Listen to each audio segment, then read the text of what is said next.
Hello everyone. आज इस lecture में हम क्लेफ्ट लिप के बारे में पढ़ने वाले हैं। इससे पहले हमने जितने भी कंजेनाइटल हार्ट डिजीज है उसके बारे में डिस्कस किया था। From today onwards we are going to discuss about gastrointestinal problem in paediatrics, जिसमें से सबसे पहला टॉपिक हम आज डिस्कस करने वाले हैं क्लेफ्ट लिप के बारे में। फर्दर हम क्लेफ्ट पैलेट के बारे में डिस्कस करेंगे, बट इस सेशन में आज हम क्लेफ्ट लिप के बारे में डिस्कस करने वाले हैं। सो डिजीज़ स्टार्ट करने से पहले मैं एक ओवरव्यू देती हूँ डिजीज़ के बारे में। सबसे पहले अगर हम बात करें तो क्लेफ्ट लिप क्या है, ये एक तो कंजेनाइटल प्रॉब्लम है, ठीक है, यानी बाय बर्थ प्रेजेंट होता है। दूसरा, कंजेनाइटल के साथ साथ ये स्ट्रक्चरल प्रॉब्लम भी है। क्या है? स्ट्रक्चरल प्रॉब्लम है, यानी कहीं ना कहीं स्ट्रक्चर में जो होगा, फेशियल स्ट्रक्चर में प्रॉब्लम है, जिसके वजह से ये प्रॉब्लम अराइज होती है। तीसरा क्या है कि सबसे मोस्ट कॉमन है, ये मोस्ट कॉमन डिजीज़ है। अगर स्ट्रक्चरल प्रॉब्लम हो रही है किसी बच्चे को, तो उसमें सबसे कॉमनेस्ट अगर कंडीशन है तो कौन सी कंडीशन हमें देखने को मिलेगी? क्लेफ्ट लिप की कंडीशन हमें देखने को मिलेगी। समझ रहे हैं? अच्छा, ये हो गई डिजीज़ के बारे में। क्योंकि स्ट्रक्चरल प्रॉब्लम है तो इसको हम करेक्ट कैसे करने वाले हैं, इसको हम ट्रीटमेंट की अगर हम बात करें कि अगर हम ट्रीटमेंट अगर बच्चे का कर रहे हैं तो हम इसको सर्जरी से ट्रीट करेंगे। मेडिसिन से इसका कुछ नहीं होने वाला है, क्योंकि प्रॉब्लम कैसी है हमारी? स्ट्रक्चरल प्रॉब्लम है, ठीक है।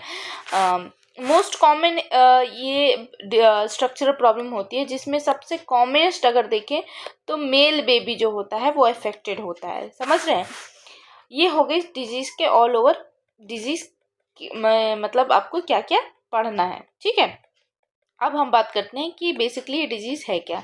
सो क्लेफ्ट लिप की बात करें तो क्लेफ्ट लिप बेसिकली एक ओपन सेक्शन होता है अपर लिप में।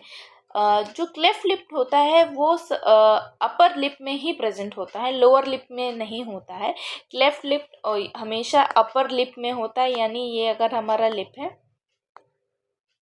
तो या तो ये बॉर्डर अफेक्टेड होगा, जो हम अभी टाइप्स में पढ़ेंगे, या तो बॉर्डर जो हमारा नोज़ है, नोज़ और लिप के बॉर्डर के बीच की जो स्पेस है ये अफेक्टेड होगा। समझ रहे हैं? तो अपर लिप के सेक्शन में कहीं ओपनिंग प्रेजेंट है तो उसे हम क्लेफ्ट लिप में कंसिडर करेंगे। मैंने यहाँ डायग्राम शो किया हुआ है कि जब भी जो क्लेफ्ट लिप क्या होता है कि कहीं पे ओपन सेक्शन प्रेजेंट हो रहा है। वो ओपन सेक्शन कैसे, कहाँ प्रेजेंट हो रहा है? या तो बॉर्डर, लिप के बॉर्डर से टच होता हुआ प्रेजेंट हो रहा है, या फिर पूरा हमारा जो आला ऑफ नेसिस है उसके बीच में प्रेजेंट है, ठीक है। आगे मैं आपको बताऊंगी कैसे ये कहाँ कहाँ पे लोकेशन होती है, ठीक है। मैंने ऑलरेडी बताया कि क्लेफ्ट लिप कैसे कंजेनाइटल है, ठीक है। मोर कॉमन किस में होता है? मेल में होता है। क्यों? फेशियल जो चेंजेस होते हैं, जो फेशियल स्ट्रक्चर में चेंजेस होते हैं उसकी वजह से मेल्स में ज़्यादा देखने को मिलता है। देन किसकी वजह से होता है? फॉल्टी फ्यूजन ऑफ, किसके फ्यूजन की वजह से? Medial nasal process with the maxillary process, इन दोनों के बीच में जो फॉल्टी फ्यूजन होता है उसकी वजह से क्लेफ्ट लिप की कंडीशन एराइज होती है बच्चे में, ठीक है। अगर टाइप्स की बात करें कि कौन कौन से टाइप्स होते हैं, तो टाइप्स में हमारा पहले 4 टाइप्स हमें पढ़ने हैं। 4 में सबसे पहले बाइलेटरल। बाइलेटरल का मतलब होता है कि दोनों तरफ प्रेजेंट हो रहा है, यानी मैंने यहाँ पे देखिए यूनिलेटरल पहले देख लीजिए, सेकेंड वाला यूनिलेटरल हम पढ़ लेते हैं पहले। ये देखिए, ये जो ओपनिंग, ये जो मैंने ट्राइंगल शो किया है, ये एक साइड में ओपनिंग प्रेजेंट है, ठीक है। तो ये हो गया यूनिलेटरल, यानी किसी भी साइड में, या तो लेफ्ट या तो राइट, किसी भी साइड में अगर एक सिंगल साइड में ओपनिंग प्रेजेंट हो रही है, ओपन सेक्शन प्रेजेंट है, तो उसे हम यूनिलेटरल बोलेंगे, ठीक है। वेरेस अगर दोनों साइड में ओपनिंग प्रेजेंट है, यानी इधर भी ओपनिंग प्रेजेंट है और इधर भी ओपनिंग प्रेजेंट है, तो उसे हम बाइलेटरल बोलेंगे। समझ में आ रहा है?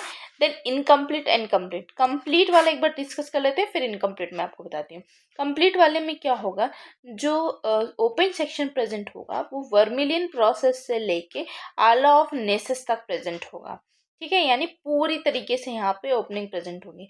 जबकि इनकम्प्लीट में क्या देखने वाले हैं कि यहाँ पे जो वर्मिलियन बॉर्डर होता है सिर्फ वो अफेक्टेड होता है, वहाँ पे ओपन सेक्शन देखने को मिलता है, आला ऑफ नेसिस तक इसका ओपनिंग प्रेजेंट नहीं होता है। समझ पा रहे हैं आप? देन कॉम्प्लिकेशन की अगर हम बात कर लें, क्या क्या कॉम्प्लिकेशन होता है? सबसे पहले फीडिंग डिफ़िकल्टी होगा बच्चे को, ऑब्वियस से फीडिंग डिफ़िकल्टी होगा क्योंकि ओपनिंग प्रेजेंट है। होल्डिंग जो ग्रैस्पिंग होता है, जो सकिंग रिफ्लेक्स होता है वो नहीं बच्चे में डेवलप हो पाएगा। प्लस जो ग्रेस्पिंग होता है, जो होल्ड करने की कैपेसिटी होती है निपल को, वो नहीं बच्चे में प्रेजेंट हो पाएगा, इसलिए फीडिंग डिफिकल्टी आएगी।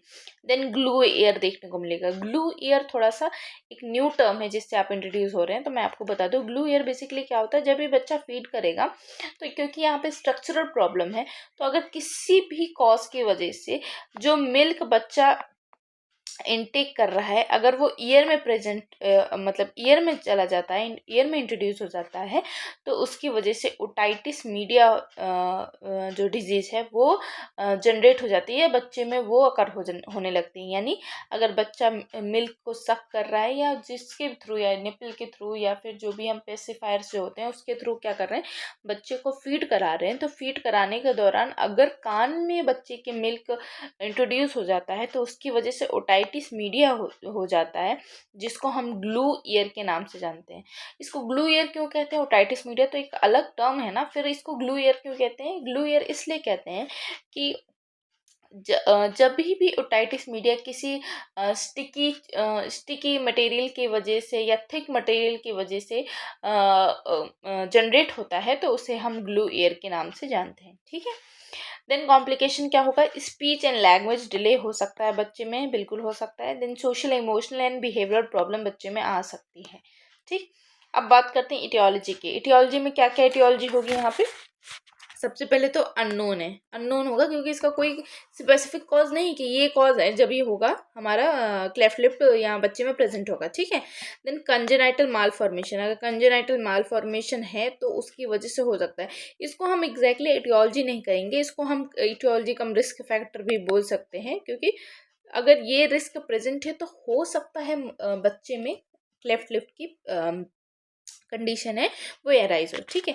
देन जेनेटिक हो सकता है, हेरिडिटी हो सकता है, बिल्कुल हो सकता है।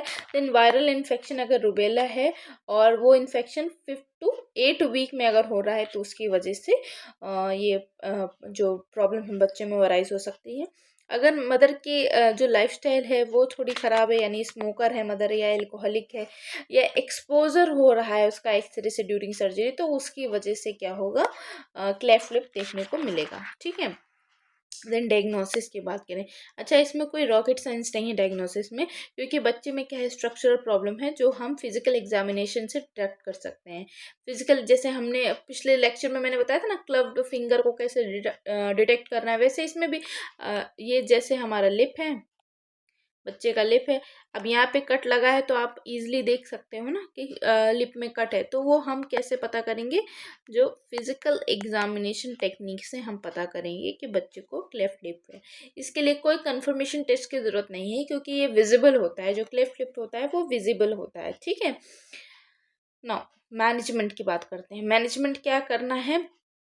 अच्छा देखिए, मैनेजमेंट ये बिफोर, अगर जो हम कह सकते हैं कि अगर मदर प्रेग्नेंट है तो उस दौरान हमें क्या मैनेजमेंट करना है? सबसे पहले तो फोलिक एसिड इनटेक जो होगा वो हम बढ़ा देंगे ताकि ये रिस्क को कम कर सके। ठीक है। फोलिक एसिड आपको पता है प्रेगनेंसी में फोलिक एसिड और आयरन की टैबलेट्स को एडवाइस किया जाता है ताकि कोई कंजेनाइटल माल फॉर्मेशन ना हो। ठीक है।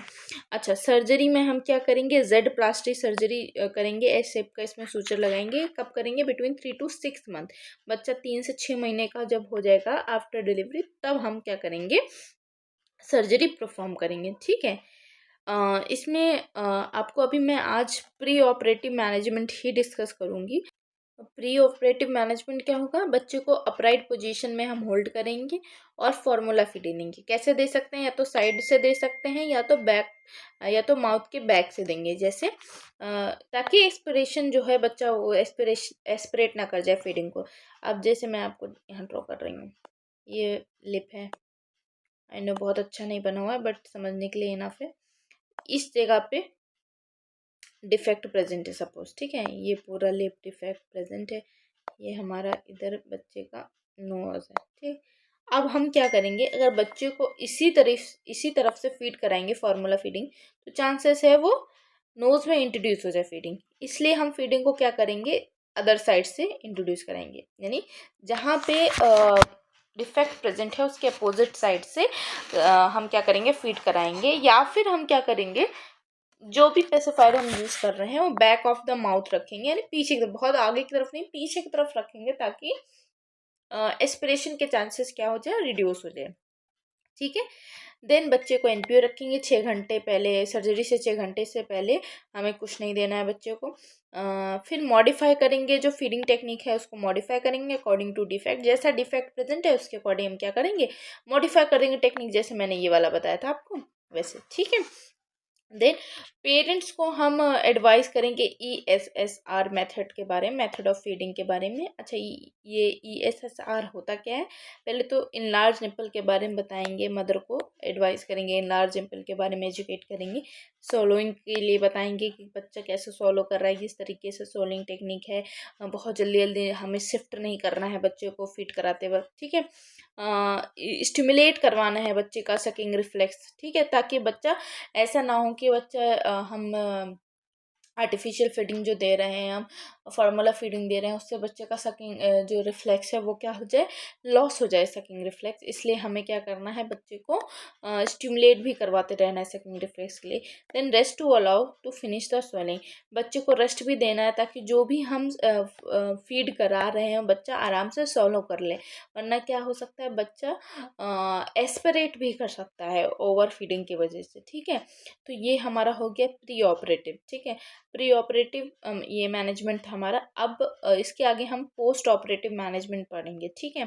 सर्जरी के बारे में मैंने आपको ऑलरेडी बताया कि जेड प्लास्टी यहाँ पे सर्जरी परफॉर्म करेंगे, और ये सब हमने पढ़ लिया, हमने एटियोलॉजी भी देख ली हमने, कॉम्प्लिकेशन में भी कोई डाउट नहीं होना चाहिए, टाइप्स हमने देख लिया। तो यहाँ पे हमारा जो क्लेफ्ट लिप है वो फिनिश होता है।